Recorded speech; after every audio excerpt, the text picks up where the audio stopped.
આપણો ભ્રમ. લેખક અનામી. અશોક વાટિકામાં જ્યારે રાવણ ક્રોધાવેશમાં આવીને સીતા માતાને તલવાર લઈ મારવા દોડ્યો ત્યારે હનુમાનજીને લાગ્યું કે રાવણ પાસેથી તલવાર છીનવી લે, તેનું ગળું કાપી નાખવું જોઈએ. પરંતુ એ જ સમયે મંદોદરીએ રાવણનો હાથ પકડી લીધો. આ દ્રશ્ય જોઈને હનુમાનજી ગદગદિત થઈ ગયા. પરંતુ હનુમાનજી વિચારવા લાગ્યા કે જો હું સીતાજીને બચાવવા આગળ ગયો હોત તો મને એ વાતનો ભ્રમ થઈ જાત કે હું ન હોત તો આજે સીતા માતાજીનું શું થાત, તેમને બચાવવા માટે કોણ આગળ આવત. તો આવી જ રીતે ઘણીવાર આપણને પણ એવો ભ્રમ થતો હોય છે કે હું ના હોત તો શું થાત.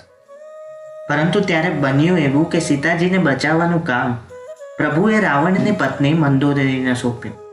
હનુમાનજી સમજી ગયા કે પ્રભુ જે કાર્ય જેમની પાસે કરાવવા માંગે છે તે તેમની પાસે જ કરાવે છે. ઈશ્વરની ઈચ્છા વગર કોઈ કાંઈ કાર્ય થતું નથી.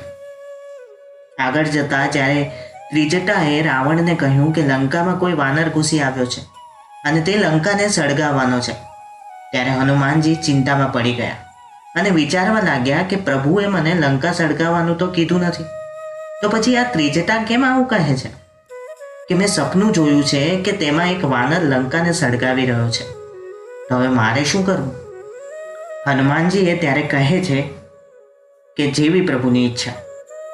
જ્યારે રાવણના સૈનિકો હથિયાર લઈ હનુમાનજીને મારવા દોડ્યા ત્યારે હનુમાનજીએ પોતાના બચાવમાં થોડો પણ પ્રયત્ન ના કર્યો.